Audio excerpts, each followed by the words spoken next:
إن الحمد لله نحمده ونستعينه ونستغفره ونعوذ بالله من شرور أنفسنا ومن سيئات أعمالنا من يهده الله فلا مضل له ومن يضلل فلا هادي له وأشهد أن لا إله إلا الله وحده لا شريك له وأشهد أن محمدا عبده ورسوله يا أيها الذين آمنوا اتقوا الله حق تقاته ولا تموتن إلا وأنتم مسلمون يا أيها الناس اتقوا ربكم الذي خلقكم من نفس واحدة وخلق منها زوجها وبث منهما رجالا كثيرا ونساء واتقوا الله الذي تساءلون به والأرحام إن الله كان عليكم رقيبا يا أيها الذين آمنوا اتقوا الله وقولوا قولا سديدا يصلح لكم أعمالكم ويغفر لكم ذنوبكم ومن يطع الله ورسوله فقد فاز فوزا عظيما وإن خير الكلام كلام الله وخير الهدي هدي محمد صلى الله عليه وسلم وإن شر الأمور محدثاتها وكل محدثة بدعة وكل بدعة ضلالة وكل ضلالة في النار أما بعد. Donc aujourd'hui c'est le cours numéro 5 dans les durus de Usul al-Sunnah, de Usul al-Usul al-Sitta, et aujourd'hui on commence le troisième principe, al-Asl al-Thalith, et le Cheikh Mohammed Abdul Wahhab il dit أن من تمام الاجتماع السمع والطاعة أو السمع والطاعة لمن تأمر علينا ولو كان عبدا حبشيا فبين الله هذا بيانا شافيا كافيا بوجوه من أنواع البيان شرعا وقدرا ثم صار هذا الأصل لا يعرف عند أكثر من يدعي العلم فكيف العمل به. Donc le troisième principe, qu'est-ce que ça signifie? Ça veut dire qu'on a expliqué dans le fondement numéro 2, dans le principe numéro 2, que on est ordonné par Allah subhanahu wa ta'ala, on est commandé de s'unir et Allah nous interdit de nous diviser. Mais le cheikh, dans le fondement numéro 3, il nous explique un des moyens ou un des fondements qui nous aident à nous unir. Et c'est de nous réunir sur l'écoute et l'obéissance de celui qui a l'autorité sur nous, qui a le pouvoir sur nous, même si c'est un esclave éthiopien. Et non, bien entendu, dans le bien. Et ça, Allah l'a clarifié d'une façon qui est shafiyan, c'est-à-dire d'une manière qui ça amène toutes les réponses et les solutions, et c'est d'une façon suffisante et claire, de différentes façons, de différentes formes de clarification qu'il nous a donné à ce sujet-là, shar'an, par la révélation, wa qadaran, par la création, par les moyens qu'il a créés, thumma sara hadha al-asl, puis ce fondement-là dont on va parler aujourd'hui, il est presque devenu inconnu par la plupart des gens. La plupart des musulmans aujourd'hui, ils ignorent ce principe-là ou ce fondement-là. لا يعرف عند أكثر من يدعي العلم. C'est-à-dire, il n'est pas connu par la plupart de ceux qui prétendent avoir la science. Alors, qu'allons-nous dire au sujet de son application? C'est-à-dire, si les gens ne le connaissent pas, qu'est-ce qu'on va dire de ceux qui l'appliquent? C'est encore moins de gens qui l'appliquent. S'il y a des gens qui prétendent la science qui ne l'appliquent pas, alors il y a encore moins de monde qui, non seulement qui ne le savent pas, mais qui ne l'appliquent pas non plus. Et le cheikh, il explique maintenant donc ce principe-là. Il dit au sujet de quand il dit shar'an, les preuves au sujet du fait qu'on est obligé d'écouter et d'obéir aux dirigeants, le cheikh il ramène des preuves à ce sujet-là. Il dit أقول سبق لنا أن بينا ما بينه الله لعباده في قوله تعالى إن هذه أمتكم أمة واحدة أو أمة واحدة وأنا ربكم فاعبدون، وفي الآية الأخرى وأنا ربكم فاتقون، وفي قوله تعالى شرع لكم من الدين ما وصى به نوحا والذي أوحينا إليك، وما وصينا به إبراهيم وموسى وعيسى أن أقيموا الدين ولا تتفرقوا فيه. وعرفنا أن من تلك الأدلة أن الله أمرنا أن نعبد إلها واحدا وهو الله وحده لا شريك له، وأمرنا أن نكون أو أن تكون أمتنا أمة واحدة. فتبين أن الدين يقوم على أصلين: الأول أن الإله واحد وهو المتعبد له بأنواع العبادات وهو الله دون سواه، والثاني أن الأمة يجب أن تكون واحدة وأن لا تتفرق في الدين. Donc le chef il dit qu'on a expliqué dans le dernier fondement, comme Allah l'a clarifié pour ses serviteurs, que Allah subhanahu wa ta'ala a dit que cette umma, votre umma n'est qu'une seule umma unique, et je suis votre Seigneur, alors adorez-moi. Et dans l'autre verset, Allah subhanahu wa ta'ala dit: et je suis votre Seigneur, alors craignez-moi. Le premier verset c'est dans Surat Al-Anbiya, dans le verset 92, puis le deuxième verset c'est dans Surat Al-Mu'minun, le verset 52. Ensuite, il mentionne l'autre verset que Allah a légiféré pour vous comme religion, ce qu'il a enjoint à Noé, Nuh, et ce qu'il a révélé sur toi, Muhammad sallallahu alayhi wa sallam, de même que ce qu'on a enjoint à Ibrahim, Moussa et Isa, c'est-à-dire d'établir la religion et de ne pas vous diviser à son sujet. Donc ça c'est le verset 13 dans Surat Shura.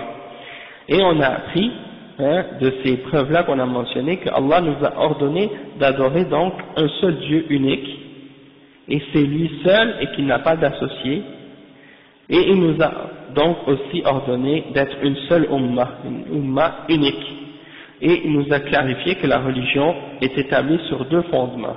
Le premier fondement, c'est que notre divinité, celui qu'on adore, al-ilah wahid, Allah il est unique, c'est lui seul qu'on adore, et on l'adore par toutes les formes différentes d'adoration, et on n'adore personne en dehors de lui, en dehors d'Allah subhanahu wa ta'ala. Le deuxième point, le deuxième fondement, c'est que cette umma, c'est obligatoire qu'elle soit une seule umma, qu'elle soit unie, et qu'elle ne se divise pas au sujet de la religion. Le cheikh dit: يقول المؤلف هنا أن من تمام الاجتماع السمع والطاعة لمن تأمر علينا ولو كان عبدا حبشيا، سواء كان برا أو فاجرا، سواء كان مطيعا أو عاسيا، وطاعة من ولاه الله أمرنا واجبة علينا، وهو من تمام اجتماع الكلمة. وقد وردت في ذلك الآية، وهي قوله تعالى: يا أيها الذين آمنوا أطيعوا الله وأطيعوا الرسول وأولي الأمر منكم. Le cheikh il dit que le cheikh Muhammad Abdul Wahhab, il a dit à ce sujet-là, comme on l'a lu tout à l'heure, que pour compléter l'unité des musulmans, il faut écouter et obéir celui qui a eu l'autorité sur nous, même si c'est un esclave éthiopien, peu importe peu importe qu'il soit un homme vertueux, pieux, bon, ou un pervers, qui est désobéissant et qui fait des péchés, peu importe qu'il soit obéissant ou qu'il soit désobéissant pour Allah, c'est obligatoire de l'obéir dans le bien. Et le cheikh il dit, donc on doit obéir, ou d'obéir celui que Allah a mis sur nous comme dirigeant, c'est obligatoire pour nous, et ça fait partie de réunir la parole des musulmans.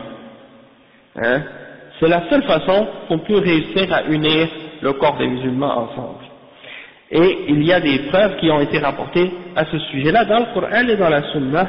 Et là il mentionne un verset, le verset dans Surat An-Nisa, le verset 59, ô vous qui avez cru, obéissez à Allah et obéissez aux messagers et à ceux d'entre vous qui détiennent le commandement.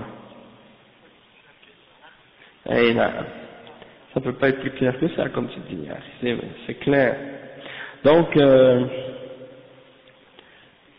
le cheikh il dit que ça, donc ça c'est une preuve dans le Coran qui nous oblige d'obéir à ceux qui ont le commandement sur nous.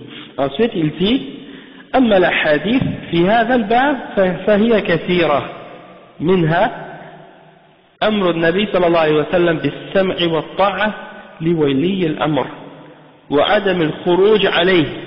فعن عبادة بن الصامت رضي الله عنه قال: بايعنا رسول الله صلى الله عليه وسلم على السمع والطاعة في منشطنا ومكرهنا وعسرنا ويسرنا وأثرة علينا، وأن لا ننازع الأمر أهله إلا أن تروا كفرا بواحا عندكم فيه من الله برهان، أو من الله فيه برهان. رواه البخاري et Muslim. Donc le cheikh il dit que en ce qui concerne les hadiths, ils sont très nombreux à ce sujet-là, et ça c'est vrai. Le cheikh n'a mentionné que 4 ou 5, mais il y en a beaucoup plus que ça, puis on va peut-être en mentionner d'autres, Inch'Allah. Le cheikh il dit parmi ces hadiths, il y a le hadith d'Usama ibn Samit qui est rapporté selon Al-Bukhari et Muslim, qui dit: on avait donné l'allégeance, le serment d'allégeance au prophète sallallahu alayhi wa sallam, qu'on allait l'écouter et l'obéir dans ce qu'on aime et dans ce qu'on n'aime pas, dans les moments difficiles comme dans les moments de facilité, et même si c'est contre nous, ala atharatin alayna, et qu'on n'allait jamais disputer à celui qui détient le commandement son ordre. Donc on a donné le serment d'allégeance au messager d'Allah sallallahu alayhi wa sallam, qu'on allait écouter et obéir dans ce qu'on aime comme dans ce qu'on n'aime pas, et dans la difficulté comme dans la facilité. Wa ala atharatin ou atharatin alayna. Et on a expliqué que atharatin alayna, ça veut dire, comme l'imam al-Nawawi l'a expliqué, selon les ulama, que même si eux ils prennent leurs droits, ils nous demandent leurs droits, et ils nous donnent pas notre droit, on doit les obéir. C'est pas comme les gens aujourd'hui qui, à chaque fois qu'ils n'ont pas leur droit qui est respecté, ils commencent à faire des manifestations puis des marches dans la rue pour crier, pour demander leurs droits, au lieu de le demander à Allah, comme le prophète sallallahu alayhi wa sallam nous l'a ordonné. Donc qu'est-ce qu'ils font? Ils appellent à la révolte ou à la rébellion ou à toutes sortes d'autres idées, comme on a expliqué ça dans les durous sur les Khawarij. Donc, et le cheikh dit on ne doit pas disputer à ceux qui détiennent le commandement, leur commandement ou leur ordre ou leur autorité, excepté si on voit un kufr qui est clair, au sujet duquel on a une preuve évidente venant d'Allah subhanahu wa ta'ala.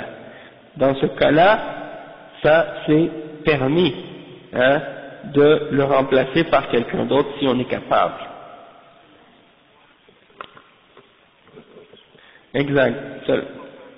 Exactement. Si on est capable de le remplacer par un autre qui va être un bon musulman et qui va appliquer la loi d'Allah et qui va être un bon musulman sans faire couler le sang, sans faire plus de désordre que celui qu'on veut changer, dans ce cas-là c'est permis à cause de ce hadith-là. Mais sinon, comme on a expliqué, c'est pas permis si ça va causer plus de mal. Le cheikh il dit, un autre hadith ensuite, ومنها حديث ابن عباس رضي الله عنهما قال قال رسول الله صلى الله عليه وسلم من رأى من أميره شيئا يكرهه فليصبر عليه فإنه من فارق الجماعة شبرا فمات إلا مات ميتة جاهلية.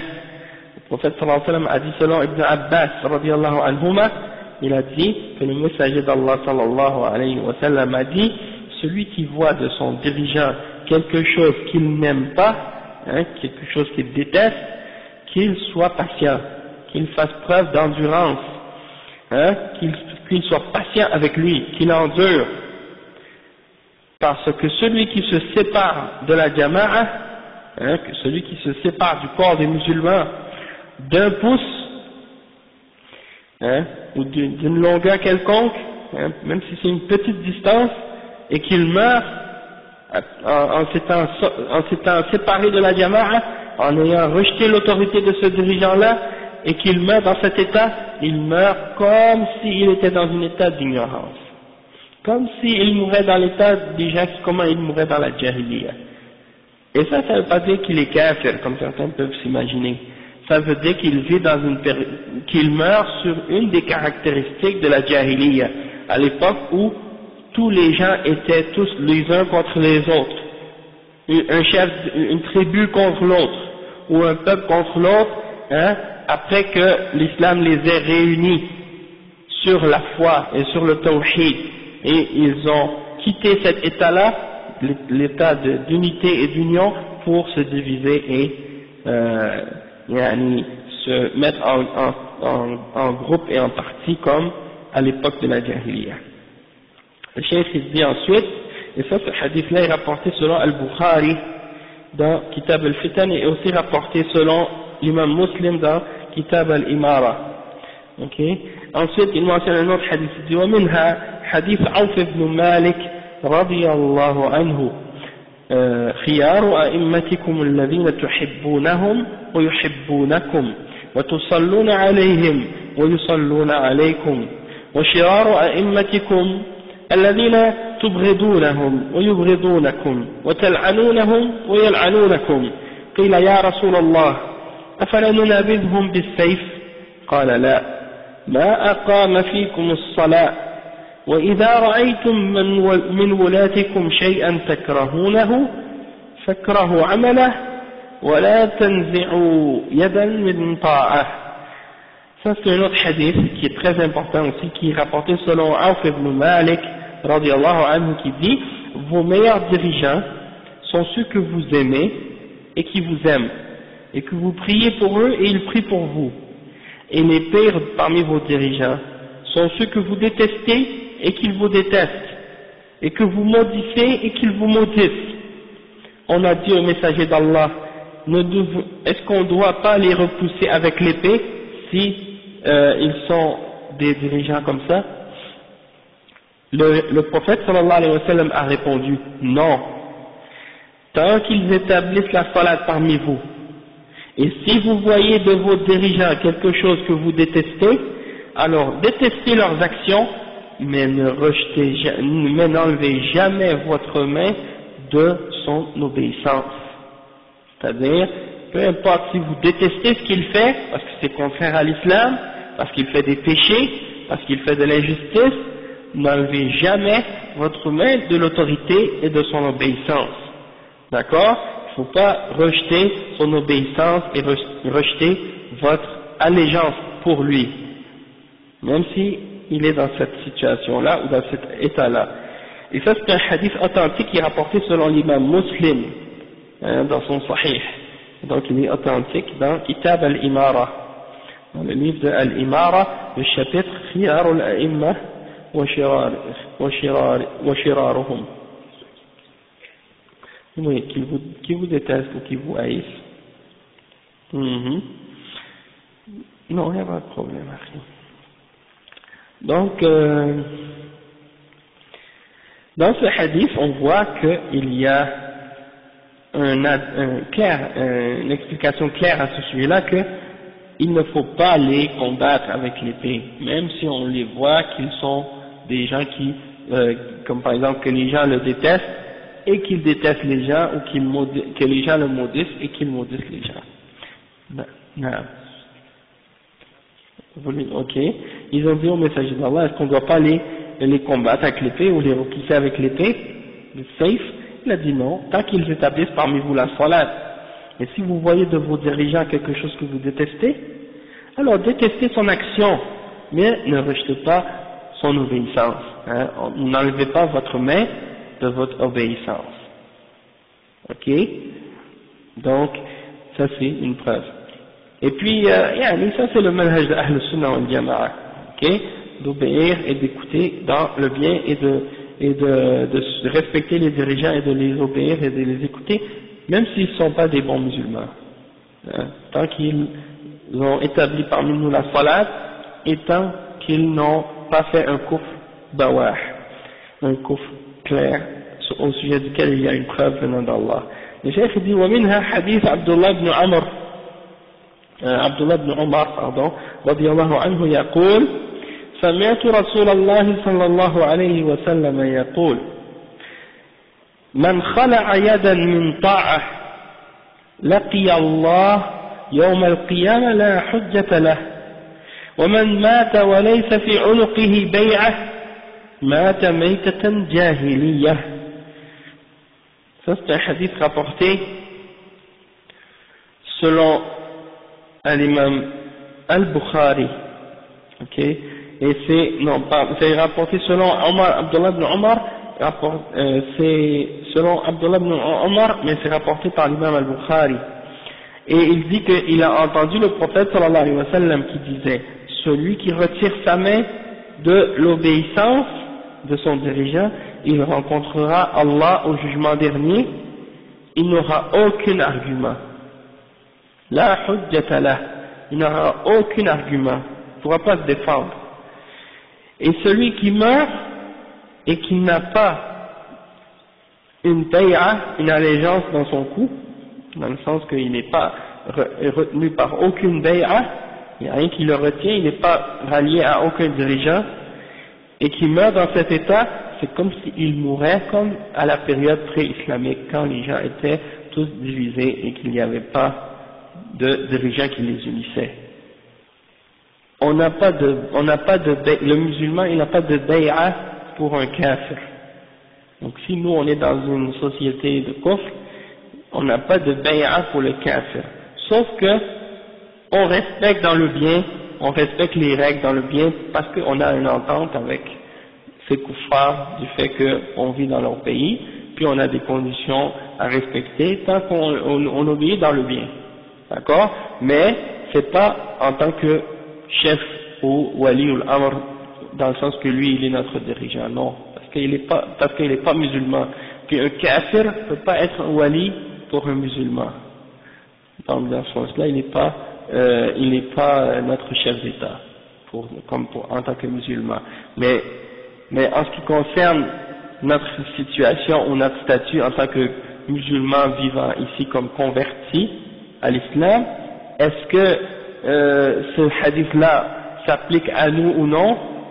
C'est une question qu'il faut poser à un chef pour savoir c'est quoi notre situation par rapport à ce hadith.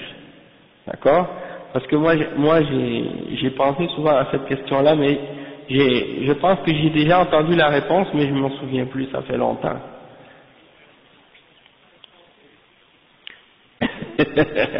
Barakallahu fik, na'am.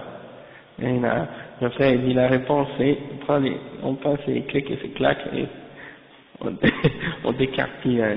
Non, de plus en plus on le sent, même les kuffars ils nous disent, si vous n'êtes pas d'accord avec notre système ou notre vie ici, pourquoi vous restez?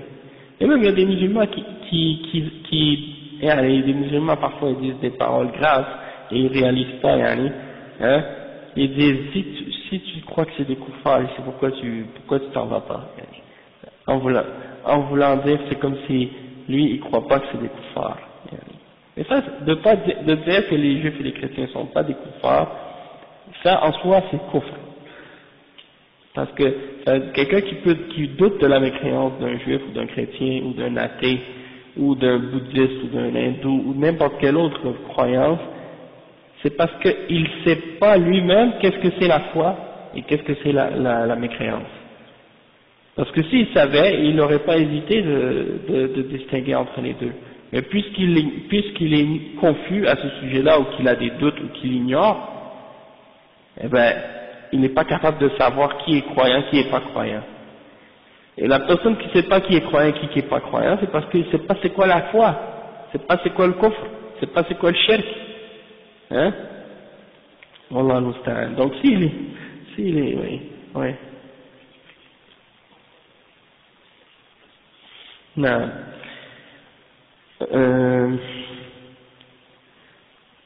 Ils ont,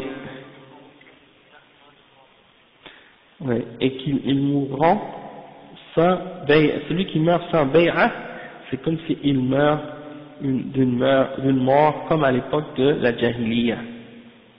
Ok? Et non, c'est une bonne question ça. وعن أنس بن مالك رضي الله عنه قال قال رسول الله صلى الله عليه وسلم اسمعوا وأطيعوا وإن استعمل عليكم عبد حبشي كأن رأسه زبيبة. Ça a été attribué au prophète sallallahu alayhi wa sallam qu'il a dit selon Anas ibn Malik radiyallahu anhu, écoutez et obéissez, même si celui qui est sur vous, qui a l'autorité sur vous, est un esclave d'Éthiopie et que sa tête est comme un grain de raisin, hein? Comme un raisin sec, et que sa tête est comme un raisin sec, subhanallah. Ça veut dire que c'est pas l'apparence qui détermine est-ce qu'on doit l'obéir ou non, c'est pas non plus son statut social, c'est pas la personne, c'est le poste qu'il a, c'est le poste qu'il occupe en tant que dirigeant, pour éviter la division et la fitna. Hein? Il y a plus de bien dans ça que de mal. Et c'est pour ça que le prophète sallallahu alayhi wa sallam nous a enseigné ça, pour qu'on reste unis. Faut pas qu'on se divise, faut pas qu'on commence à se couper les coups les uns des autres. Et donc, ça c'est un exemple de ces hadiths-là qui nous ordonnent d'obéir.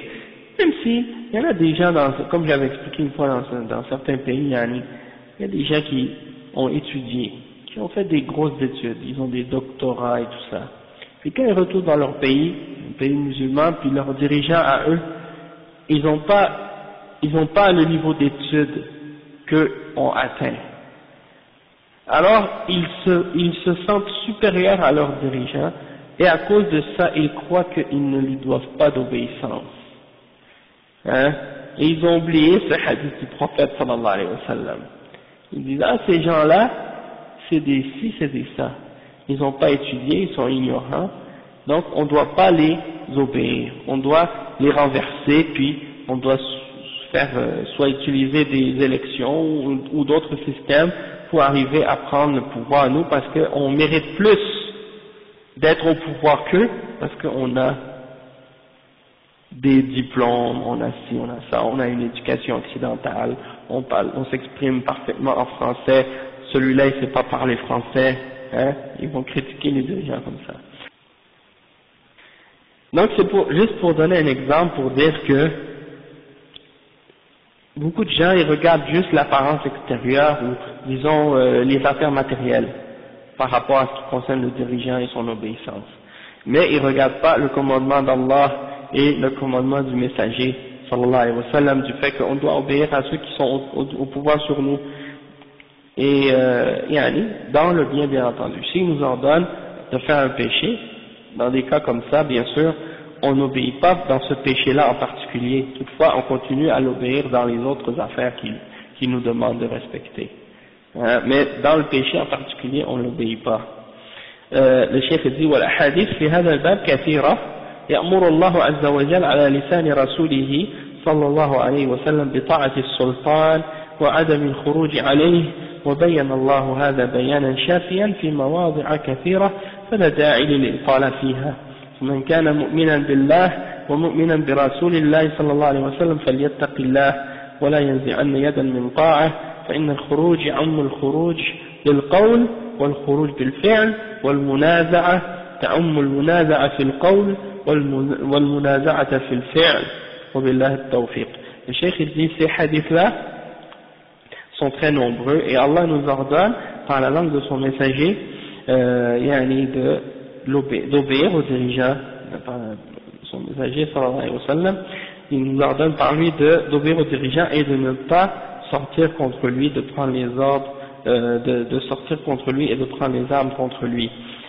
Et le cheikh il dit que Allah a clarifié ça d'une façon qui est suffisante et claire, et il l'a fait dans plusieurs endroits. Donc il dit c'est pas nécessaire de prolonger trop les explications de ce sujet-là puisque c'est clair. Celui qui croit en Allah et qui croit au messager d'Allah sallallahu alayhi wa sallam, il doit donc craindre Allah subhanahu wa ta'ala et ne pas retirer sa main de l'obéissance, parce que le fait de sortir contre le dirigeant et contre son autorité, ça comprend de sortir contre lui par les paroles et par l'action, et de s'opposer ou de refuser ou de disputer son autorité. Ça implique également de s'opposer à son autorité ou de disputer son autorité par la parole et par l'action aussi.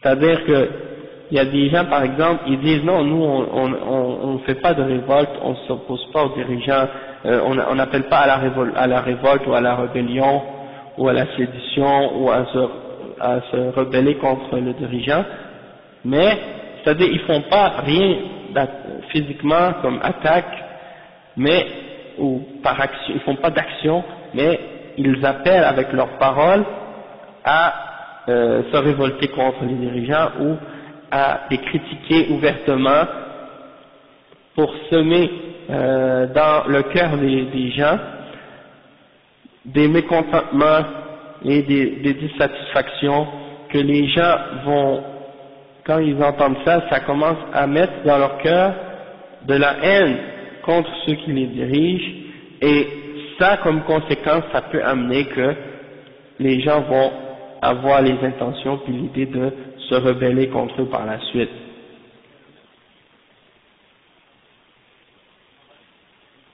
Exact. Exactement, comme tu dis le frère. Il y a les Khawarij qui ont été divisés par les ulama en deux groupes. Ceux qui appellent juste à la révolte par les paroles, hein, ils sortent pas avec les armes. Puis il y a un autre groupe, eux, ils appellent à la révolte et ils prennent les armes et ils attaquent. Donc, ces deux groupes qui sont parmi les Khawarij. Et il y en a des fois aujourd'hui, quand tu dis que tu les critiques ou tu dis qu'ils ont des caractéristiques des Khawarij, ils disent non, nous on n'est pas des Khawarij, on ne fait pas de révolte contre les dirigeants. Mais ils appellent à la révolte directement ou indirectement, et donc ça fait qu'ils ont cette caractéristique-là qui fait partie des caractéristiques des Khawarij. Maintenant, le Cheikh Mohammed ibn Hadi al-Madkhali, il a un commentaire au sujet d'un des passages du texte du Cheikh Mohammed ibn Abdul Wahhab, et on va essayer de l'expliquer ici. Le Cheikh dit Inna Allah qad bayyana lana, parce que là le Cheikh Ahmed al-Najmi il a terminé d'expliquer ce troisième fondement là. Donc on a terminé le troisième fondement, mais on va rajouter des petits détails pour clarifier un peu mieux la situation, parce qu'il y a des choses à comprendre à ce sujet-là. Cheikh Ahmed al-Najmi. Cheikh il dit إن الله قد بين لنا في كتابه ووضح لنا صلى الله عليه وسلم في سنته وجوب طاعة السلطان فيما ليس فيه معصية لله ولرسوله صلى الله عليه وسلم فإن أمر السلطان بمعصية فلا سمع إذن ولا طاعة، وهو ما بينه شيخنا من الأدلة على هذه المسألة عند قول المؤلف فبين الله هذا بيانا شافيا كافيا بوجوه من أنواع البيان شرعا. أما قوله قدرا فهو ما كتبه الله في اللوح المحفوظ على الأمة الإسلامية أفرادا وشعوبا حينما عادت وتعود إلى كتاب ربها وسنة نبيها محمد صلى الله عليه وسلم وتعمل بهذين المصدرين المنزلين من الله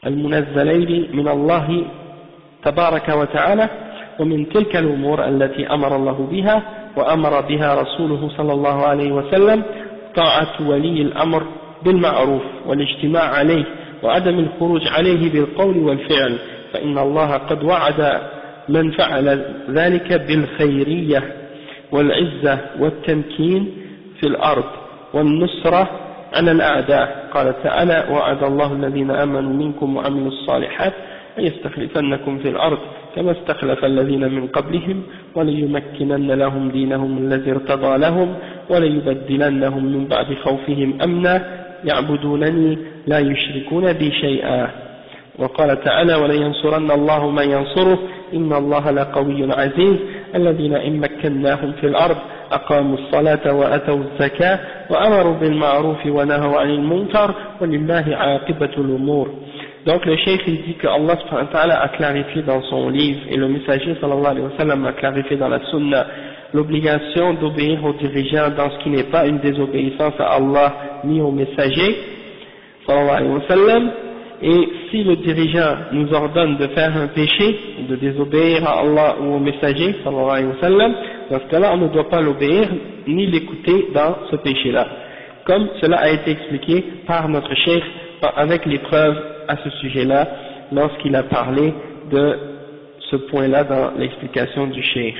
En ce qui concerne la parole du cheikh lorsqu'il dit qadaran, parmi les clarifications qui ont été clarifiées qadaran par le qadar, c'est-à-dire qu'est-ce que Allah a écrit dans les tables préservées, al-lawh al-mahfouz, pour la umma islamique ou la umma de l'islam, qu'ils soient des individus ou des peuples musulmans, lorsqu'ils reviennent à l'ordre de leur Seigneur et au livre de leur Seigneur et à la sunna du messager sallallahu alayhi wa sallam, Allah subhanahu wa ta'ala, il va faire en sorte qu'ils auront le pouvoir sur la terre. Comme Allah subhanahu wa ta'ala l'a promis à ceux qui l'obéissent. Et le cheikh, c'est ça ce qu'il explique ici. C'est que Allah a voulu ou Allah a fait en sorte que celui qui respecte les causes ou respecte les moyens qui prend les moyens nécessaires pour arriver à atteindre ce statut ou ce niveau-là en tant que ummah ou en tant qu'individu, Allah subhanahu wa ta'ala lui donne la victoire. Mais pour ça il y a des conditions. Et c'est parmi ces conditions-là, il faut que les musulmans obéissent leurs dirigeants dans le bien. Et il faut, et qu'ils se réunissent autour de ce dirigeant, autour de leurs dirigeants, et qu'ils ne sortent pas contre lui, ni par la parole, ni par l'action. Et Allah donc a promis à la Ummah, si elle respecte ça, qu'ils auront le bien, qu'ils auront la puissance sur la terre, et qu'ils seront raffermis et établis sur la terre, et qu'ils auront la victoire contre leurs ennemis. Comme c'est dans le verset 55 dans Surat An-Nur, qui dit que Allah a promis à ceux qui croient et qui font les bonnes œuvres d'entre nous, qu'il allait leur donner la succession sur la terre, comme il l'a donné à ceux qui étaient avant eux, et qu'il allait les établir, et qu'il allait établir leur religion, cette religion qu'il a agréée pour nous, il allait l'établir comme il l'a établi pour ceux qui étaient avant nous,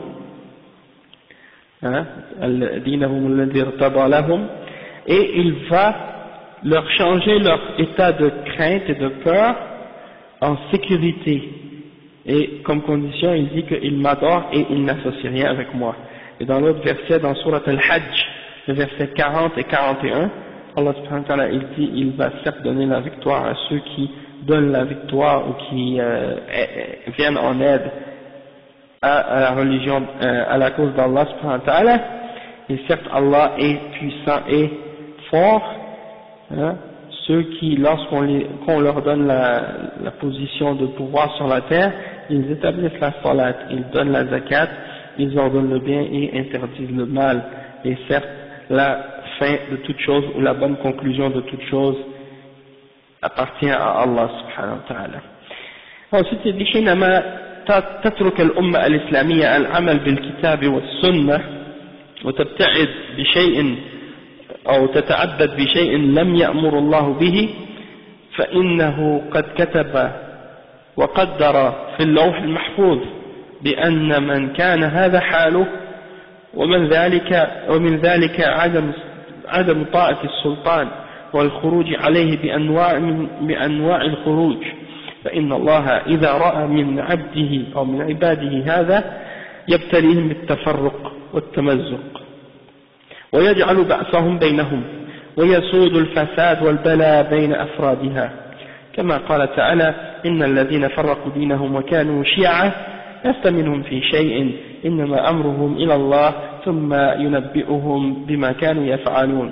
Le cheikh il dit, mais lorsque la Ummah islamique abandonne l'application du Coran et de la Sunna et commence à adorer par des choses qu'Allah n'a pas ordonnées, Allah a prédestiné et a écrit dans l'étape réservée dans le Qadar que lorsque ton état est ainsi, tu t'éloignes du Coran et de la Sunna et tu adores par d'autres choses que ce que Allah t'a ordonné de faire, eh bien tu vas être divisé et tu vas être déchiré, et Allah subhanahu wa ta'ala va faire en sorte qu'on va tous être les uns contre les autres et qu'il y aura du désordre et des malheurs entre chacun d'entre nous. Donc c'est ça ce qui arrive, et le cheikh il dit parmi les causes de ça, c'est le fait qu'on n'obéit pas notre dirigeant et qu'on prend les armes contre lui par les paroles, ou soit qu'on se révolte contre lui ou qu'on appelle à la rébellion par la parole ou avec nos actions. Et lorsque Allah voit ça de notre part, eh bien il nous éprouve et il nous frappe de tous les malheurs qui nous ont atteints actuellement dans la Ummah. C'est comme une punition pour le fait qu'on a contredit le Coran et la Sunna. Et le cheikh il mentionne le verset 159 dans Surat Al-An'am qui dit, et ceux qui se sont divisés, qui ont divisé leur religion et qui sont devenus comme des groupes ou des sectes, tu n'as rien à faire avec eux, tu n'as rien à voir avec eux, et leur affaire, c'est uniquement Allah subhanahu wa ta'ala qui va s'occuper de leurs affaires, et puis ensuite il va vous informer de ce que vous faisiez. فلنستعصب جميعا بما جاء في الكتاب والسنة ولنجعل نصب أعيننا أن كل أمر من الله أو من رسوله صلى الله عليه وسلم لأنه أمر واجب للامتثال إلا ما دلت النصوص على أن هذا الأمر على سبيل الاستحباب وأن نعتقد فيه اعتقادا جازما لا مرية فيه بأن فيه الخير وبخلافه يصل الشر وأن كل نهي نهانا الله عنه في كتابه أو نهانا عنه رسولنا محمد صلى الله عليه وسلم في سنته فإنه نهي يحرم علينا الوقوع فيه إلا ما دلت الأدلة على أن النهي فيه على سبيل الكراهة والتنزيه لأن إذا وقعنا في النهي سيحصل علينا الشر إن عاجلا وإن آجلا فإن عدنا أيها المسلمون إلى الله عودة صادقة ظفرنا بسعادة الدارين دار الدنيا ودار الآخرة وإن تخلفنا فإن الأمر على العكس من ذلك والله المستعان. Donc le cheikh dit, donc on doit tous s'accrocher tous ensemble au Coran et à la Sunna, et on doit mettre devant nos yeux c'est-à-dire on doit être conscient que tout ce que Allah a ordonné ainsi que son messager sallallahu alayhi wa sallam, que c'est une chose qui est obligatoire de respecter. Donc c'est ça le cheikh, qu'est-ce qu'il explique, c'est qu'il y a un principe, il y a une règle dans la charia, dans les fondements de la charia, dans les fondements de la religion, c'est que tout verbe impératif ou tout ordre dans la charia, ça implique une obligation dans l'islam, excepté s'il y a un autre texte du Coran et de la Sunna qui vient le faire descendre au niveau de recommander. Donc un ordre, en principe, ça implique une obligation, puis s'il y a un autre hadith qui vient, c'est dans ce cas-là pour le faire descendre au niveau de istihbab, dans ce cas-là c'est recommandé au lieu d'être obligatoire. Tout verbe impératif implique une obligation. Ça prouve que c'est quelque chose qui est wajib. Et tu n'as pas le droit de croire ou de dire que c'est pas wajib ou que c'est recommandé sans que tu aies une preuve du Coran et de la Sunna qui vient ramener cet ordre-là à une recommandation. Il faut une preuve. Ok? Et donc, une fois que tu as preuve que quelque chose est obligatoire, et que tu sais que c'est obligatoire, puis tu n'as rien qui le fait descendre à quelque chose de plus bas que l'obligation, alors tu dois croire que tu dois l'appliquer et qu'il y a du bien pour toi là-dedans. Contrairement,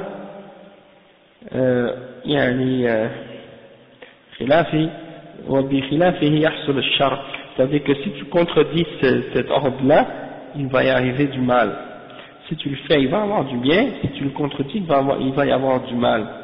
Et il faut savoir le contraire, que c'est la même chose. C'est-à-dire, tout ce que Allah t'a interdit, hein, dans son livre, alors ça veut dire que c'est haram, excepté s'il y a quelque chose qui vient pour le faire descendre à un niveau de makruh. C'est-à-dire pour dire que c'est pas interdit, mais que c'est détestable, c'est déconseillé de le faire. D'accord? Et donc, quand quelque chose qui est haram, ça veut dire quoi? Ça veut dire que si on le fait, c'est quelque chose qui est mauvais pour nous. Ok? Et si on le fait pas, si on s'en écarte, alors c'est quelque chose qui est bon pour nous. Donc, le cheikh il dit que si on retourne à Allah d'une façon sincère, on aura le bonheur dans les deux mondes, dans cette vie et dans l'autre après. Mais si on s'écarte, alors ce sera le contraire. On aura le malheur dans cette vie et dans l'autre après aussi. Et donc ça c'est quelques points à ce sujet-là, pour expliquer que l'obéissance aux dirigeants, ça fait partie des fondements de Ahl Sunnah wal Jama'a, et c'est quelque chose qui a été négligé et abandonné par la plupart des musulmans aujourd'hui, et en particulier à cause de deux raisons. Souvent c'est à cause, en fait, c'est disons une des principales raisons, c'est les partis et les groupes islamiques qui sont venus diviser la Ummah au temps présent, sans compter les groupes de bid'a et les gens de bid'a. Parce que ces groupes-là, qui sont créés dans les pays musulmans actuellement, eh ben, yarhamukallah, ils appellent à la division. Ils appellent à la division du fait que dans un pays musulman où il y a un dirigeant, quelqu'un qui est au pouvoir, on n'a pas le droit de se déclarer nous-mêmes comme étant dirigeants ou chefs et demander aux musulmans de nous donner une allégeance. Ok? Par exemple, il y a un dirigeant dans un pays, c'est lui qui est au pouvoir, c'est obligatoire de l'écouter, de l'obéir. Un autre musulman ne peut pas venir pour dire aux musulmans, donnez-moi votre serment d'allégeance, par-dessus celui que vous avez donné au président ou au chef d'État. Parce que si tu fais ça, tu divises les musulmans. D'accord? Ça veut dire qu'il va y avoir maintenant deux bay'as, deux allégeances dans le même pays, deux dirigeants dans le même pays. Et ça, c'est interdit. Et les groupes, les jama'at actuellement, islamiques, ils appellent les musulmans à faire ce genre de choses-là. Ils appellent les musulmans à donner une bay'a à un chef qu'ils ont choisi entre eux, et qui sera le responsable, disons, de la jama'a. Ok? Et le but de ces partis-là, c'est de soi-disant renverser celui qui est au pouvoir et de le remplacer par un des leurs. Hein? Donc leur groupe est organisé comme un genre de petit gouvernement à l'intérieur du gouvernement, à l'intérieur du pays, pour essayer de, comme on a dit, prendre le pouvoir, et ça c'est haram. Ok? Et on va...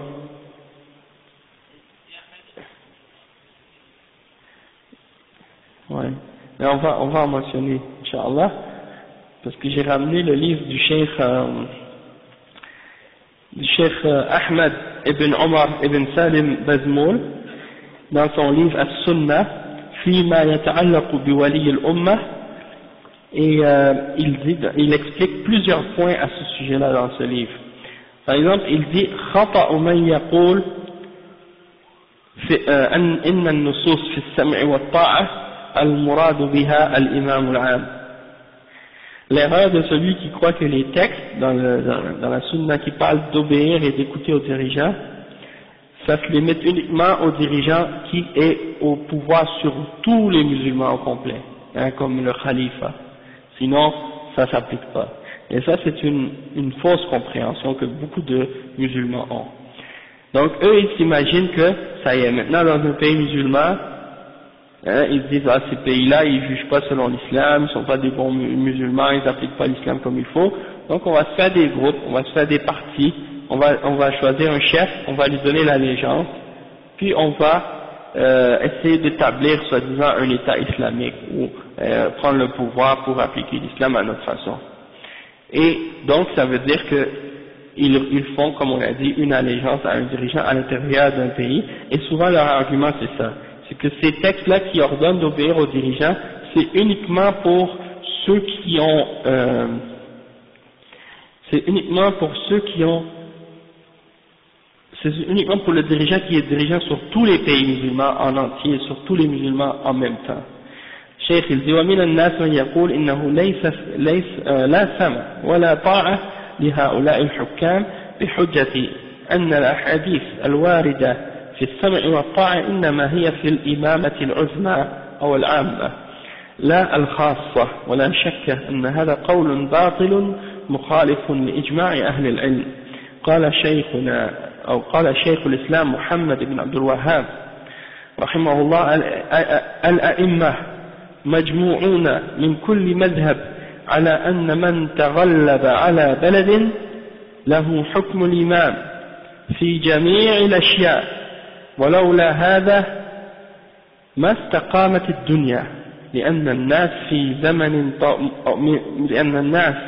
من زمن طويل قبل الإمام أحمد إلى يومنا هذا ما اجتمعوا على إمام واحد، ولا يعرفون أحدا من العلماء ذكر أن شيئا من الأحكام لا يصح إلا بالإمام الأعظم. Ça c'est rapporté dans Durar al-Saniya, le volume 7, page 239, et dans Mu'amalat al-Hukam du Cheikh Ibn Burjis, Abdul Salam Ibn Burjis. Donc il dit, il y a des gens qui disent on ne doit pas obéir, on n'a pas écouté ni obéir les dirigeants actuels, parce que les textes qui parlent d'écouter et d'obéir, c'est uniquement au sujet du dirigeant général, le khalifa, et non pas les chefs des différents États qui existent actuellement.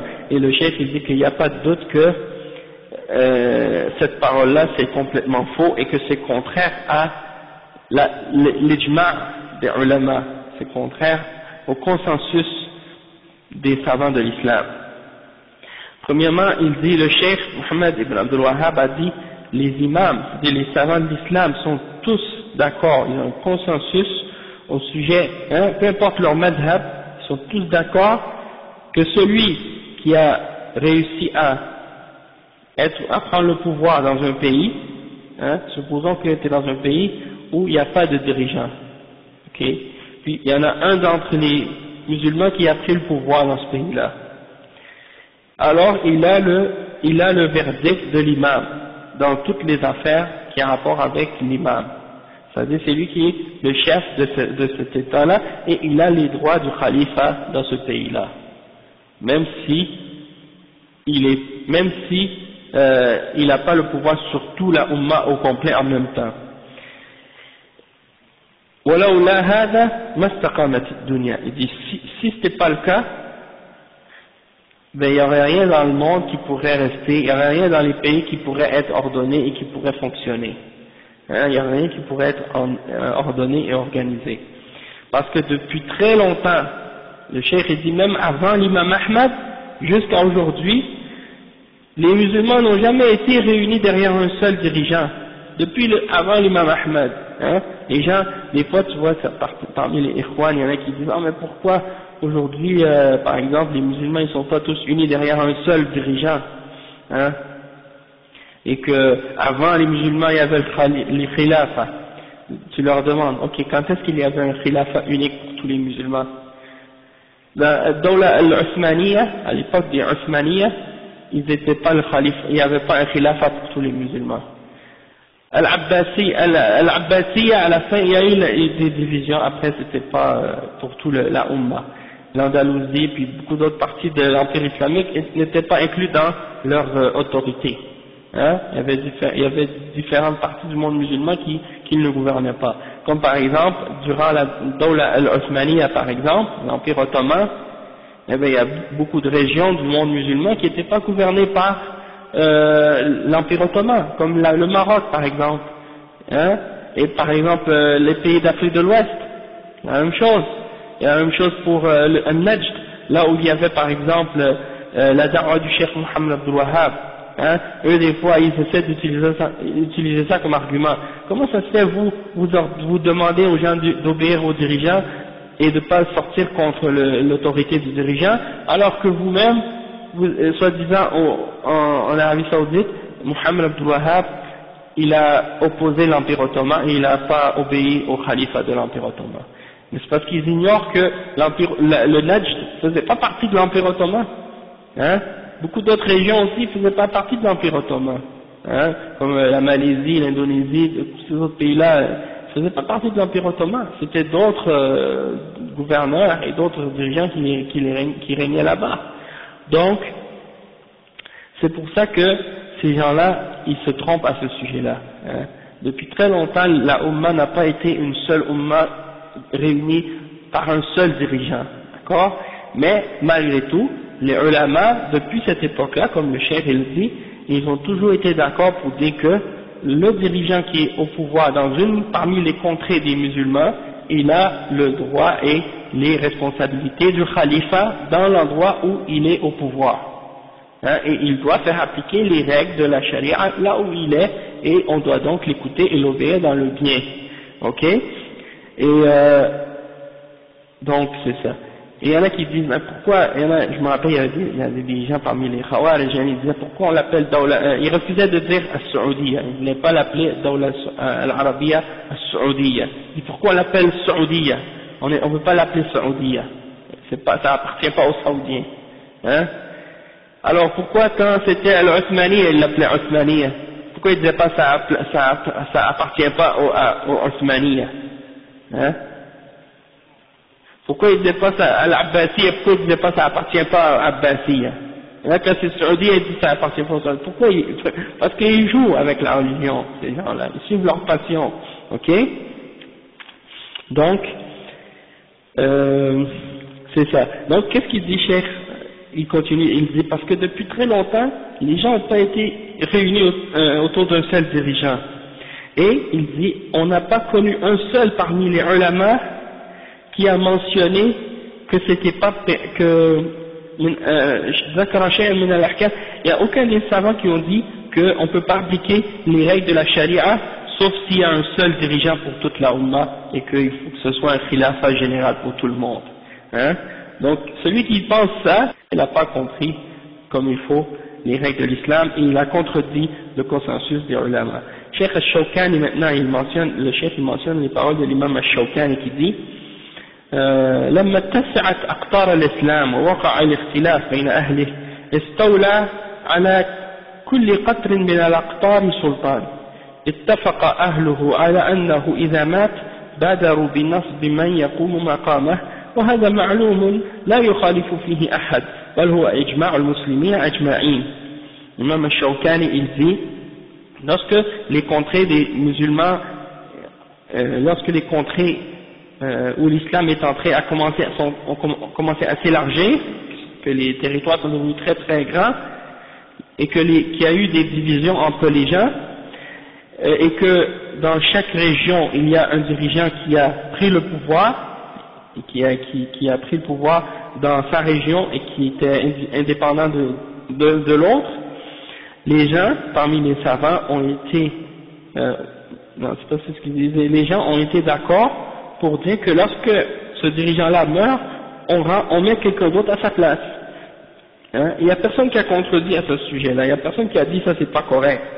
C'est en fait le consensus des musulmans en entier. Ils sont tous d'accord là-dessus que les choses se passent de cette façon-là. Ça c'est dans le volume 4, page 504 de Sayl al-Jarrar. Il dit ensuite, وقال أيضا ومعلوم أنه قد صار في كل قطر الولاية إلى سلطان وفي القطر الآخر كذلك فلا بأس بتعدد السلاطين ويجب الطاعة لكل واحد منهم بعد البيعة له على أهل القطر الذي ينفذ فيه أوامره ونواهيه وكذلك صاحب القطر الآخر ومن أنكر هذا فهو مباهة لا يستحق أن يخاطب بالحجة لأنه لا يعقلها. Le cheikh il dit, et c'est bien, on connaît ou on sait que qu'est-ce qui s'est produit par la suite, que chaque région est dirigée par un gouverneur ou un président ou une autorité différente. Chaque pays musulman a son dirigeant et ça il n'y a pas de problème du fait qu'il y ait plusieurs dirigeants, qu'il y ait plusieurs dirigeants dans le sens qu'il y ait chaque région dirigée par un dirigeant différent, ça c'est pas grave. Et que chacun de ces dirigeants-là doit être obéi dans l'endroit où il est au pouvoir et qu'ils ont tous droit, ou ils doivent tous être obéis après qu'on leur ait donné l'allégeance, al-bay'a. Les gens de cette contrée-là ou de cet endroit-là où ce dirigeant-là est au pouvoir doit être obéi. Okay? Dans les endroits où ces commandements et ces interdictions sont exécutés.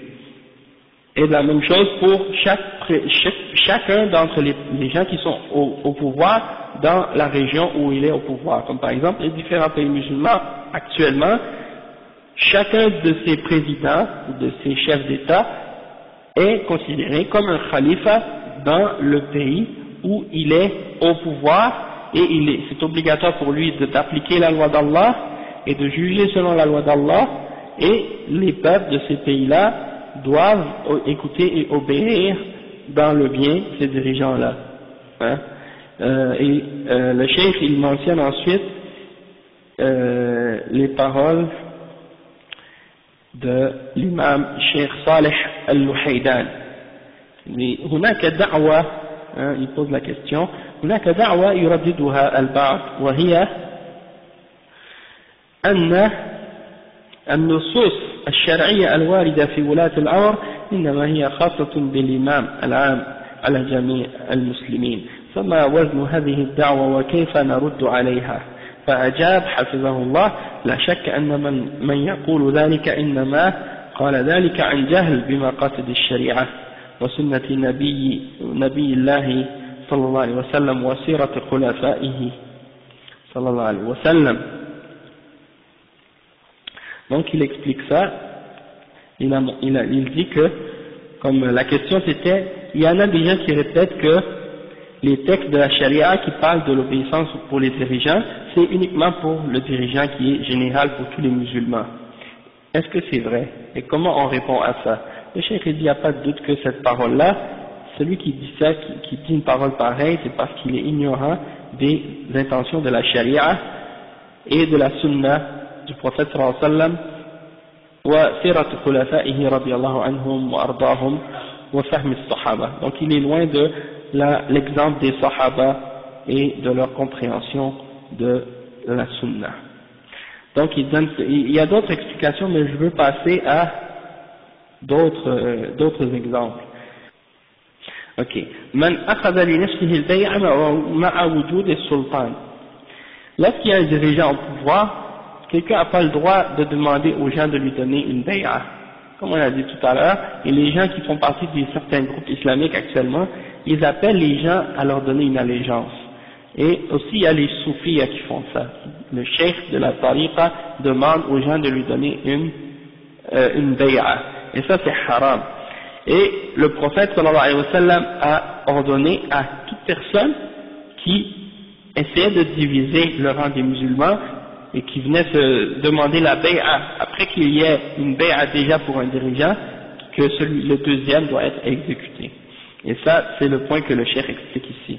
Il dit, قال الشيخ أحمد النجمي من أخذ البيع لنفسه من وراء علم الإمام وبغير إذنه وجب قتله إن ظفر به ووجب قتاله مع الإمام إن لم يظفر به. وخرج خروجا فعليا لقوله صلى الله عليه وسلم من أتاكم وأمركم جميع على رجل واحد يريد أن يشق عصاكم ويفرق جماعتكم فاضربوا عنقه كائنا من كان. Cheikh il dit que lorsqu'il y a une bay'a qui a été donnée à un imam, hein, quelqu'un qui a donné la bay'a à un imam, quelqu'un d'autre peut pas venir puis prendre une bay'a par-dessus celle qui a été donnée à l'imam, sinon il doit être exécuté. Et si il a des gens avec lui et qu'il a une force et qu'il essaie d'opposer le premier dirigeant, ben il doit être combattu s'ils prennent les armes contre le premier, comme le prophète sallallahu alayhi wa sallam a dit dans un hadith rapporté selon Muslim, qui dit: celui qui vient alors que vous êtes tous réunis autour d'un seul homme et qui veut diviser votre autorité, hein, et qui veut diviser votre groupe et briser votre autorité, alors frappez-le son coup, peu importe qui il est, hein, peu importe qui il est. Et le cheikh il mentionne que Kaïn al-Mankan, ça c'est quelque chose de général. Peu importe, même si le deuxième était meilleur que le premier, même si le deuxième était plus pieux que le premier, hein, et qu'il méritait plus le pouvoir que le premier, hein, tu ne dois pas.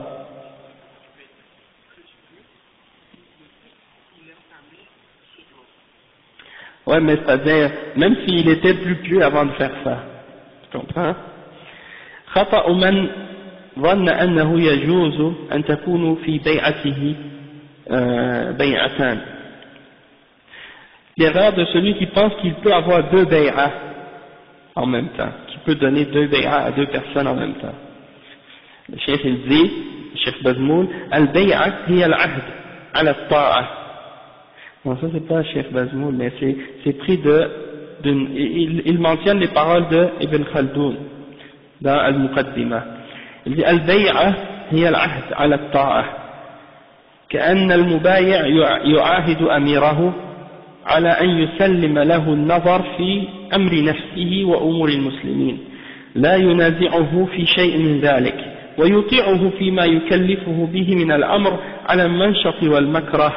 وكانوا إذا بايعوا الأمير وعقدوا عهده جعلوا أيديهم في يده تأكيدا للعهد فأشبه فعل البائع والمشتري، فسمي بيعة مصدر باعة، صارت البيعة مصافحة الأيدي، وهذا مدلولها في عرف اللغة ومعهود الشرع. Ibn Khaldoun, il dit que al-bay'a c'est quoi? Ça veut dire que tu donnes tu prends un pacte ou une entente que tu vas obéir, ok? Et la personne qui donne la bay'a, c'est comme s'il il fait un pacte à son dirigeant qu'il lui donne, disons, il lui donne son obéissance, mais pas lui ça, c'est comme si il lui soumet son jugement, il soumet son, c'est comme s'il lui dit, ça y est, je te fais confiance, et c'est toi qui vas appliquer ton jugement dans mes affaires et les affaires des musulmans. Hein, je soumets ces affaires-là à toi pour que tu t'en occupes. Et que je ne vais pas m'opposer à toi dans rien de ce qui a rapport avec ça, et que je vais t'obéir dans ce qui m'est ordonné d'obéir, dans ce que j'aime et dans ce que j'aime pas. Et dans le passé, ils donnaient le bay'a, et encore aujourd'hui, ils donnent la bay'a en mettant leurs mains sur la main du dirigeant. Ok? Et ça c'est pour confirmer le contrat ou le pacte. Et ça ressemble un peu à un contrat lorsqu'on achète et qu'on vend entre deux personnes quand il y a un achat ou une vente. Et donc c'est pour ça qu'on appelle bay'a, et ça vient du mot ba'a, ça veut dire vendre. Hein? Et donc c'est comme si c'était un contrat entre le dirigeant et celui qui donne le serment d'allégeance à ce sujet-là. Et donc c'est ça le rapport entre la signification dans la langue arabe et dans la charia. وبعض الناس يظن أنه يجوز له أن تكون في عنقه بيعتان بيعة لولي المسلم وبيعة لزعيم الحزب وهذا لا شك أنه خطأ عظيم. Il y en a qui pensent qu'il peut avoir deux bay'as sur lui. Une bay'a pour le chef de l'État, puis une autre bay'a pour le chef du parti, soi-disant islamique, ou même des partis non islamiques, comme la plupart des gens qui sont membres de partis soi-disant politiques au nom de la démocratie,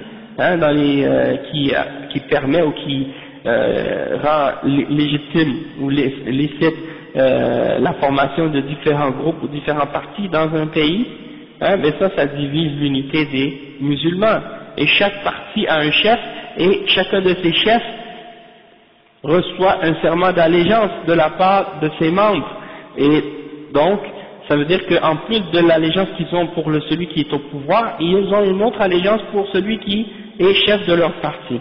Et ils ont posé la question au Cheikh Ibn Uthaymin, et le Cheikh Ibn Uthaymin il a dit لا يجوز للإنسان أن يكون في عنقه بيعتان بيعة للولي ولي الأمر العام في البلد وبيعة لرئيس الحزب الذي ينتمي إليه. وقول النبي صلى الله عليه وسلم في المسافرين إذا كانوا ثلاثة يؤمرون أحدهم لا يعني ذلك أنهم يعطونه بيعة ولكن هذا يعني أنه لا بد للجماعة من شخص تكون له الكلمة عليهم حتى لا يختلفوا وهذا مما يدل على أن الاختلاف ينبغي أن نسد بابه من كل طريق. Le cheikh il dit que le cheikh Mohammed ibn Uthaymin a dit oui c'est ça, il n'est pas permis pour quelqu'un d'avoir deux bay'as, une bay'a pour le chef de l'État, celui qui est au pouvoir dans le pays, et une autre bay'a pour le chef du parti auquel il appartient. Et parmi les shubha que ces gens-là utilisent, c'est la shubha que c'est comparable à la bay'a, ou non, c'est comparable à un amir dans un voyage. C'est comme, mais on a le droit dans un voyage de prendre un amir. Si on est plus que trois, on prend un amir, puis c'est lui qui va être, disons, le chef durant le voyage. Et il compare ça, il compare les chefs dans les partis politiques auxquels il donne une bay'a, il compare ça avec le fait de faire un voyage puis de choisir un amir entre nous. Et comme le cheikh il a expliqué, il a dit ça n'a rien à voir et ça ne veut pas dire qu'il leur donne une bay'a. Quand on part en voyage puis qu'on est trois ou plus, ça ne veut pas dire qu'on va donner une bay'a à celui qui va être notre amir. Ça veut juste dire qu'on va le choisir, que c'est toi le chef, puis si on a un désaccord sur quelque chose, c'est toi qui vas trancher entre nous pour éviter la discorde et les conflits entre nous.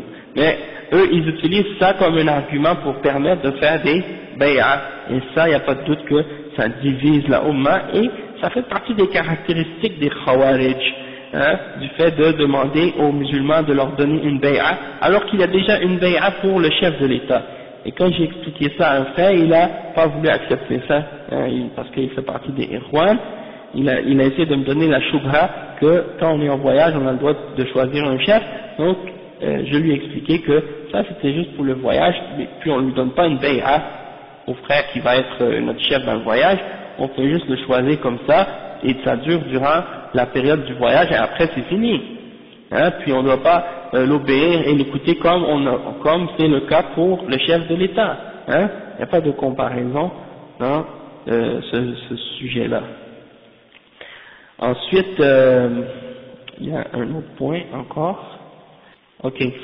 Celui qui enlève sa main de l'obéissance, il va faire partie des traîtres au jugement dernier. Ok, il va faire partie des traîtres au jugement dernier. Le cheikh il mentionne un hadith, il dit بل من نزع يده من طاعة من هو من طاعة هو من الغادرين يوم القيامة. فعن نافع قال لما خلع أهل المدينة يزيد بن معاوية جمع ابن عمر حشمه وولده فقال إني سمعت النبي صلى الله عليه وسلم يقول ينصب لكل غادر لواء يوم القيامة وإنا قد بايعنا هذا الرجل على بيع الله ورسوله وإني لا أعلم غدرا أعظم من أن يبايع رجل على بيع الله ورسوله ثم ينصب له القتال وإني لا أعلم أحدا منكم خلعه ولا بايع في هذا الأمر إلا كانت الفيصل بيني وبينه. وقال الحافظ ابن حجر رضي الله عنه في هذا الحديث وجوب طاعة الإمام الذي انعقدت له البيعة والمنع من الخروج عليه ولو جار في حكمه وأنه لا ينخلع بالفسق. وقال الذهبي رحمه الله لا جرم أعظم من أن تبايع رجلا ثم تنزع يدك من طاعته وتنكث الصفقة وتقاتله بسيفك وتخذله حتى يقتل. وقال من حمل علينا السلاح فليس منا. Donc le cheikh il mentionne que celui qui enlève sa main de l'obéissance de son dirigeant, il sera parmi les traîtres au jugement dernier. Et il mentionne une parole qui est rapportée selon Nafi' que lorsque les gens de Médine ont trahi, ils ont refusé d'obéir à Yazid ibn Muawiyah, Ibn Omar radiyallahu anhu, il a rassemblé ses affaires et ses enfants sur son âne et il a dit aux gens avant de partir, j'ai entendu le messager d'Allah sallallahu alayhi wa sallam a dit, toute personne qui trahit, tout traite aura une bannière au jugement dernier, et c'est-à-dire les gens au jugement dernier ils vont être en train d'attendre leur jugement, mais les traîtres eux ils auront une bannière, un drapeau, comme un drapeau, on va les voir avec un drapeau, ils auront un drapeau qui va être planté pour eux, pour les traîtres. Ceux qui ont donné une allégeance à un homme, qu'ils allaient obéir à Allah et son messager et obéir à cet homme, et qui trahissent cette allégeance-là. Il dit, je ne connais pas rien de plus grave comme trahison que le fait de donner ton allégeance à un homme au nom d'Allah et de son messager, que tu allais les obéir à Allah et à son messager et obéir à cet homme, puis ensuite tu essaies de le combattre, et il dit, il n'y en a aucun d'entre vous qui enlève sa main de son obéissance, voilà بايع في هذا الأمر, il n'y en a aucun d'entre vous qui a enlevé sa main de son obéissance et qui a donné une bay'a pour cette affaire, mais pour aller contre Yazid, excepté qu'il y a une séparation entre lui et moi. C'est-à-dire, moi j'ai rien à voir avec vous si vous avez enlevé votre obéissance et votre bay'a de Yazid ibn Muawiyah, même si c'était quelqu'un qui a fait des péchés ou des désobéissances. Le dirigeant, on ne doit jamais enlever notre main de son obéissance, peu importe qu'il fait des péchés ou des injustices. Et Al-Hafiz ibn Hajar Al-Asqalani rahimahullah, il dit au sujet de ce hadith que c'est obligatoire d'obéir à l'imam, celui qui est au pouvoir sur nous, celui à qui on a donné une allégeance, et que c'est interdit de prendre les armes, de sortir contre lui ou de se rebeller contre lui, même s'il est injuste dans son jugement, et que même s'il fait des péchés, on n'a pas le droit, c'est-à-dire son autorité ne s'annule pas, ou notre obéissance pour lui ne s'annule pas par un péché qu'il a fait ou à cause des péchés qu'il peut faire. Et l'imam al-Zahabi, il dit, quel crime est plus grand que celui de donner une allégeance à quelqu'un puis ensuite d'enlever sa main de son obéissance et de le combattre avec notre épée, et de le trahir et de le combattre, jusqu'à ce que tu ailles jusqu'à le tuer même. Ça c'est très grave. Et le prophète sallallahu alayhi wa sallam a dit, celui qui prend les armes contre nous, il n'est pas de nous. Et ça c'est rapporté selon Al-Bukhari et Muslim. Tu ne peux pas retirer ton allégeance de ton dirigeant à qui tu as donné l'allégeance en premier. parce que c'est contraire au hadith qu'on a expliqué tout à l'heure, tu comprends? C'est ça, même s'il fait des péchés, il est injuste, il n'est pas correct avec toi, ça ne veut pas dire que tu dois enlever ton, comme refuser de reconnaître son autorité et son pouvoir. Et ça veut dire qu'il n'y a pas de vote, il n'y a pas de parti, il n'y a pas d'élection, il n'y a pas de démocratie. C'est ça. Celui qui vient, on est avec lui jusqu'à ce qu'il meure, ou bien jusqu'à ce que si par exemple il fait un kufr dawah, dans un cas pareil, ok, là si on est capable d'enlever comme on a dit, là oui, mais tant qu'il est musulman, même s'il fait des péchés ou de l'injustice, il est au pouvoir jusqu'à sa mort, et on reste autour de lui, unis sur notre aqida, et on ne se sépare pas de son autorité. Il n'y a pas d'élection, il n'y a pas de groupe, il n'y a pas de parti. Hein? Si tu n'es pas d'accord avec l'opinion d'un dirigeant, non, tu peux aller le voir puis lui donner le nasiha si tu es capable, parce que c'est basé là-dessus l'islam, c'est basé sur le bon conseil, donner le nasiha hein, en privé, c'est ça. C'est pas comme ceux qui disent ah mais qu'est-ce que tu dis là, il faut ordonner le bien, interdire le mal, et ils pensent que ça veut dire que tu as le droit de monter sur un mimbar ou bien de parler avec les gens puis de leur dire tel gouvernement il fait ci, tel gouvernement il fait ça. C'est pas comme ça. Et il se base sur le hadith, qui dit Akbarul jihad kalimatu haqqin inda sultanin ja'ir. Le plus grand djihad, c'est de dire une parole de vérité, ouais, de dire une parole, c'est exact, c'est ça. Ils disent celui qui veut, c'est quoi le hadith? Celui qui fait le plus grand djihad, c'est de dire la parole de vérité devant un dirigeant injuste. Et eux, ils prennent ce hadith-là comme une preuve pour essayer de dire que c'est permis de parler contre un dirigeant et de dire c'est péché, parce que ça c'est kalimat haq, ça c'est la parole de vérité. Et bien entendu, le hadith dit inda sultan, hein, ça veut dire en présence du sultan, quand tu es devant lui, tu vas lui dire la vérité. Ça c'est permis. Mais que tu sois dans une pièce avec des amis, que tu commences à parler des péchés du dirigeant, et que tu penses que c'est ça ce que signifie le hadith, alors là, tu te trompes à ce sujet-là. Et d'interdire le mal par la force, ça s'applique uniquement avec la permission des dirigeants, mais contre tout le monde, sauf contre le dirigeant lui-même. Hein? C'est interdit de prendre les armes contre le dirigeant. Ou bien d'essayer d'appliquer les peines contre un dirigeant. Le dirigeant, c'est lui qui applique les peines. On ne peut pas appliquer les peines sur lui. Hein? Donc, ça c'est clair. Et après, le cheikh, il mentionne les exemples du fait que parmi les fondements de la da'wa salafiyya, il faut être endurant avec nos dirigeants, et c'est ça ce qu'on va mentionner aujourd'hui pour terminer. Le cheikh, il mentionne les paroles de l'imam Ibn Taymiyyah.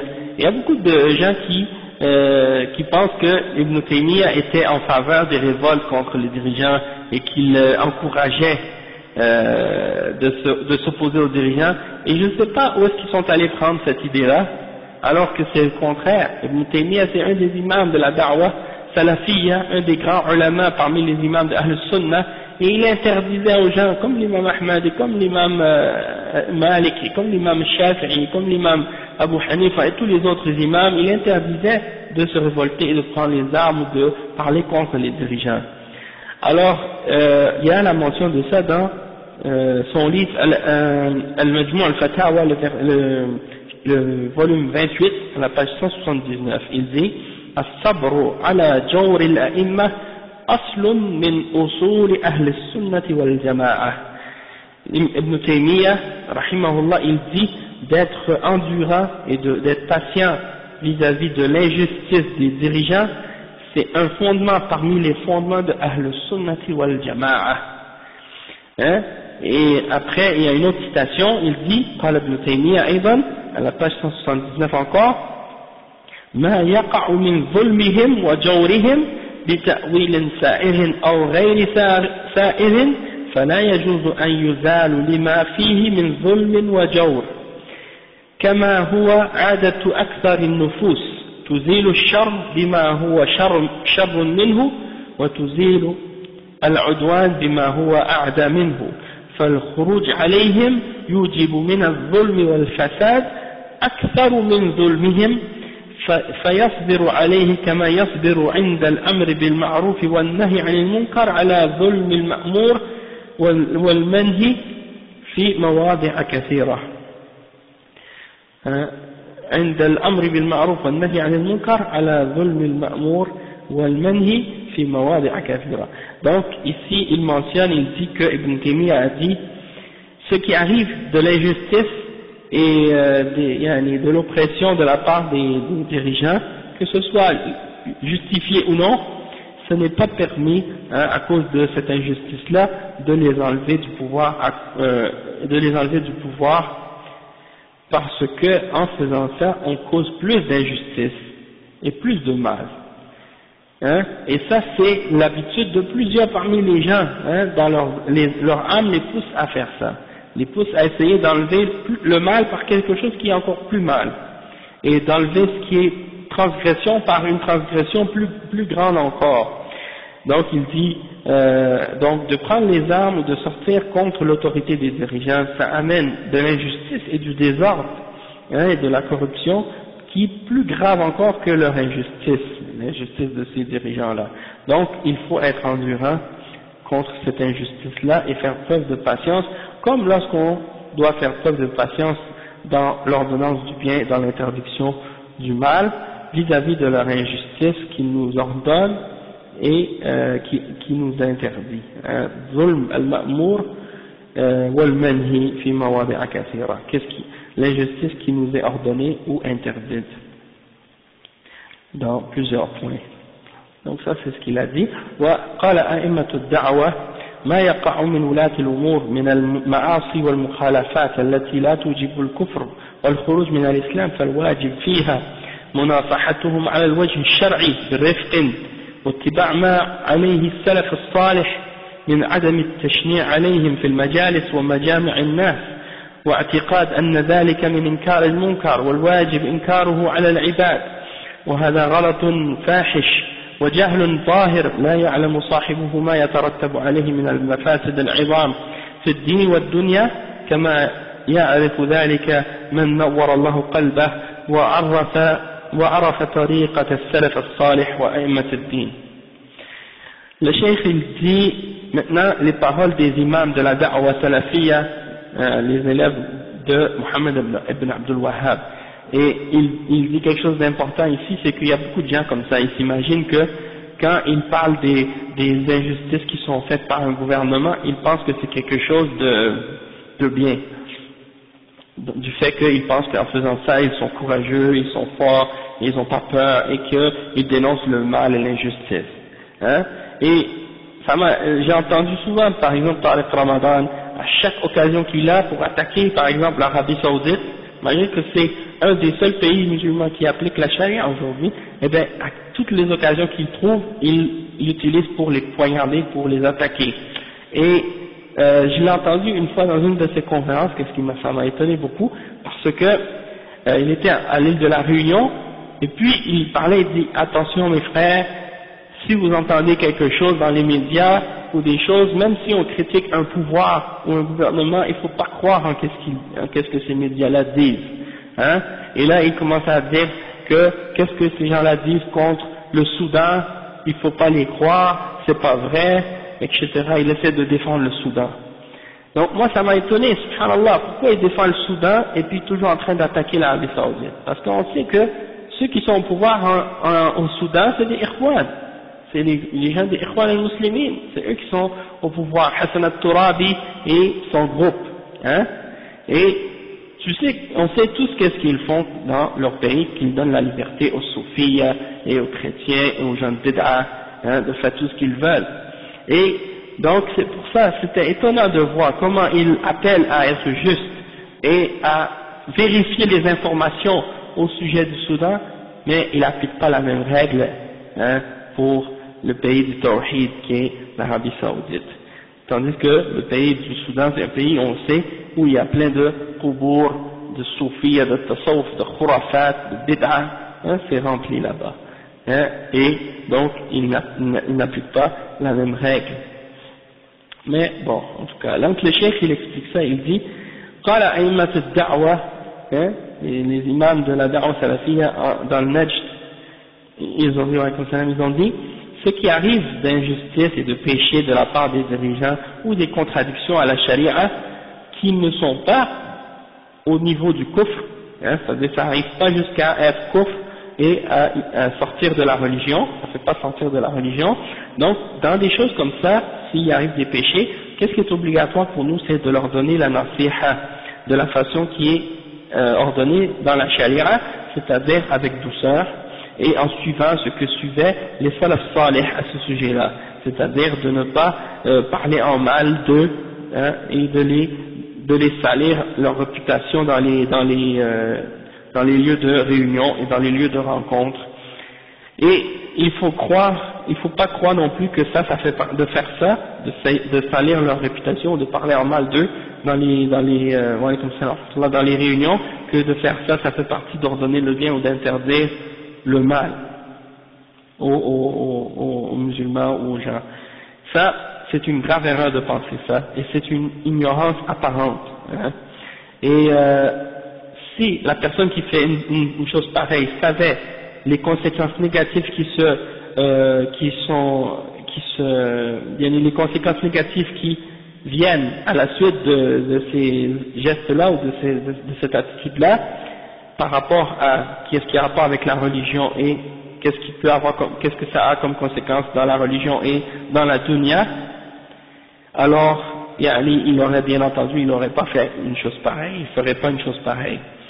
Mais celui qui fait ça, qui comprend cette chose-là, c'est uniquement celui dont le cœur a été illuminé par la lumière d'Allah subhanahu wa ta'ala et qui a connu la voie des salaf salih et les imams de la religion. ولما أراد بعض العلماء نزع يد الطاعة في ولاية الواثق بسبب فتنة خلق القرآن منعهم الإمام أحمد وناظرهم في ذلك وقال عليكم بالإنكار بقلوبكم ولا تخلعوا يدا من طاعة ولا تشقوا عصا المسلمين ولا تسفكوا دماءكم ودماء المسلمين معكم وانظروا في عاقبة أمركم واصبروا حتى يستريح بر ويستراح من فاجر وليس هذا أي نزع أيديهم من طاعة ولي الأمر صوابا هذا خلاف الآثار. Donc le cheikh il a dit et lorsque l'imam Ahmed a vu que des gens voulaient enlever leur main de l'obéissance pour l'imam le khalifa al-Wasiq à l'époque de la fitna du Coran, l'imam Ahmed les a interdit de faire ça et il a disputé avec eux à ce sujet-là et il leur a dit si vous voulez faire inkar, faites l'inkar avec vos cœurs, hein, si vous voulez dénoncer le mal, dénoncez le mal dans vos cœurs, mais enlevez pas votre main de l'obéissance et ne brisez pas l'autorité et l'unité des musulmans et ne faites pas couler votre sang et le sang des musulmans avec vous et regardez à la conclusion de vos actions, qu'est-ce que vous voulez faire et soyez patient et endurant jusqu'à ce que la personne qui soit pieuse soit en paix et que la personne qui est injuste soit libérée de lui. Et le fait de retirer notre main de l'obéissance du dirigeant, ça c'est pas correct de faire ça et c'est contraire aux textes et aux hadiths qui ont été rapportés à ce sujet-là. En tout cas, il y a beaucoup d'autres choses qui ont été dites à ce sujet-là, mais c'est juste pour vous faire comprendre que, en général, ça fait partie de la voie de Ahl Sunnah wal Jama'a d'obéir aux dirigeants dans le bien en général et s'ils font du mal, de ne pas enlever notre main de leur obéissance et de leur donner le bon conseil, hein, si on est capable, et de les appeler au bien de la façon qui nous a été commandée par le prophète sallallahu alayhi wa sallam, c'est-à-dire en privé et avec douceur et gentillesse, et de ne pas suivre la voie des Khawarij qui appellent les musulmans à se révolter et à aller contre l'autorité des dirigeants pour créer des dissensions et des problèmes. Parce qu'aujourd'hui, vous allez voir beaucoup de musulmans qui ont été influencés par ces idées-là et qui disent tous nos problèmes dans les pays musulmans, c'est à cause de nos dirigeants. C'est la faute de nos dirigeants. C'est la faute de nos dirigeants. À chaque fois, tu leur dis quelque chose, ah, c'est la faute de nos dirigeants. Et eux, ils s'oublient. Et il y a un dicton qu'on dit que les salafs disaient, Kama takunu yuwalla alaykum. Les dirigeants que vous avez, ils sont le reflet de vous-même.